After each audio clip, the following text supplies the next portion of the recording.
तो दोस्तों भारत अपनी इंडियन नेवी के लिए कुछ ऐसे प्रोजेक्ट के ऊपर भी काम कर रहा है जो कि हमारे अब तक के सबसे बड़े प्रोजेक्ट होंगे और आने वाले समय में भारतीय नौसेना को इनके तहत अपने अब तक के सबसे ज़्यादा बड़े और साथ में हैवी शिप्स यहाँ पर मिलने वाले हैं। इसमें आप सबको पता होगा कि हम S5 क्लास के तहत 13,000 टन वजनी SSBN सबमरीन्स को भी बनाने वाले हैं और ये भी भारतीय नौसेना की अब तक की सबसे ज़्यादा भारी भरकम सबमरीन्स होगी। इसके बाद में यहाँ पर हम एक सुपर कैरियर को भी प्लान कर रहे हैं जिसका डिस्प्लेसमेंट लगभग 65,000 टन के आसपास का बताया जाता है। साथ ही साथ यहाँ पर हमारी नौसेना प्रोजेक्ट 18 के तहत डिस्ट्रॉयर को बनाने वाली है और इनका भी जो डिस्प्लेसमेंट है वो 14,000 टन के आसपास का बताया जाता है। यानी कि आने वाले समय में भारत अपने इतिहास के सबसे बड़े नेवल शिप्स को अपने बेड़े के अंदर शामिल करने वाला है। तो हमारी नौसेना अपने नेवल शिप की सुरक्षा को लेकर के काफ़ी ज़्यादा सीरियस है और साथ में तीनों सेनाओं के अंदर आप सबको नौसेना ही एक ऐसी विंग दिखाई देगी जो कि अलग अलग प्रकार के वेपन्स को अपने बेड़े के अंदर रिस्क के साथ भी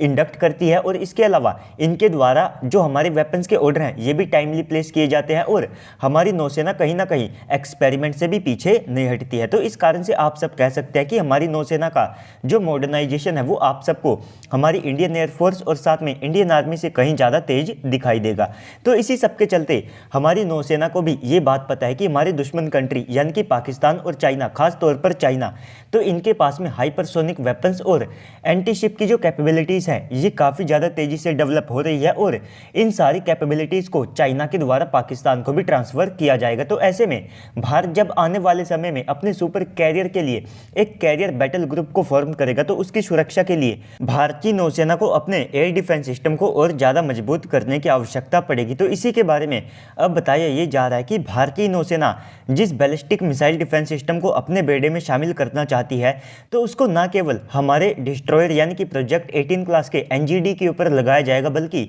हम भविष्य में जिस सुपर कैरियर को बनाएंगे जिसका डिस्प्लेसमेंट 65,000 टन के आसपास का बताया जाता है तो उसके ऊपर भी एयर डिफेंस सिस्टम को मजबूत करने का जो काम है वो हमारे बैलिस्टिक मिसाइल डिफेंस सिस्टम के द्वारा ही किया जाएगा। तो इसमें आप सबको अलग अलग टाइप की कई मिसाइलें देखने को मिलेगी जो कि हर प्रकार की एंटी शिप मिसाइल और साथ में हाइपरसोनिक वेपन्स को भी रोकने में सक्षम होगी। जी हाँ दोस्तों, आपने सही सुना, बैलिस्टिक मिसाइल डिफेंस सिस्टम के अंदर ऐसी कैपेबिलिटीज़ को ऐड किया जाएगा जिससे कि ये हाइपरसोनिक वेपन्स को भी ट्रैक करके उनको मार गिराने में सक्षम होगा। हालांकि ये कैपेबिलिटीज़ यहाँ पर काफ़ी सारी लिमिटेशंस के साथ में आएगी क्योंकि जो हाइपरसोनिक वेपन्स होते हैं इनको रोकना ये अपने आप में काफ़ी ज़्यादा मुश्किल काम होता है। तो अब आप सब कह सकते हैं कि ये तो काफ़ी ज़्यादा लंबे समय की बात है, हमारा कैरियर जो कि 65,000 टन का होगा वो 2030 के बाद ही आएगा और भारतीय नौसेना के जो प्रोजेक्ट 18 क्लास के डिस्ट्रॉयर है इनको आने में भी अच्छा खासा समय पड़ा है। लेकिन दोस्तों इसी के साथ में एक और डेवलपमेंट ये है कि हमारे दोनों ही डिस्ट्रॉयर और साथ में कैरियर के ऊपर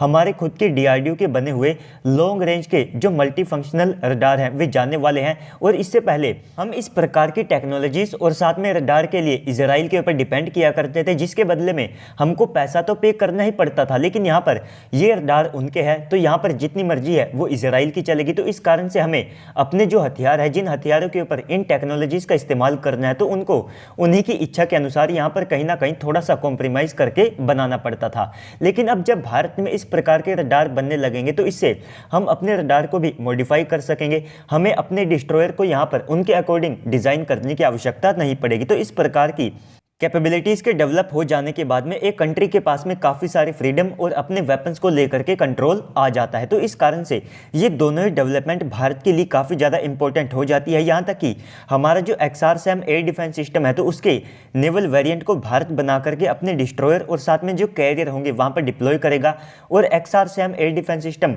हर प्रकार के जो टारगेट्स हैं उनको डिस्ट्रॉय करने में कैपेबल होगा, भले ही उसमें जो फाइटर जेट हो, स्टेल्थी फाइटर जेट हो, क्रूज मिसाइलें हो, यानी कि हर प्रकार के एरियल टारगेट जिससे कि भारतीय नौसेना के नेवल शिप को टारगेट किया जा सकता है तो उसको ये न्यूट्रलाइज करने में कैपेबल होगा। तो दोस्तों ओवरऑल इस पूरी वीडियो के बाद अब आप सबको क्या लगता है कमेंट सेक्शन में बताइएगा। साथ ही साथ अगर आपको वीडियो अच्छी लगी है तो वीडियो को लाइक कर दीजिएगा। अगर आप चैनल के ऊपर पहली बार आए हैं तो प्लीज़ से चैनल को सब्सक्राइब कर दीजिएगा ताकि आपको भविष्य में भी इस प्रकार के वीडियोस मिलते रहे। तो चलिए दोस्तों आज की इस वीडियो में इतना ही, मिलते हैं अगली वीडियो में, तब तक के लिए गुड बाय, जय हिंद।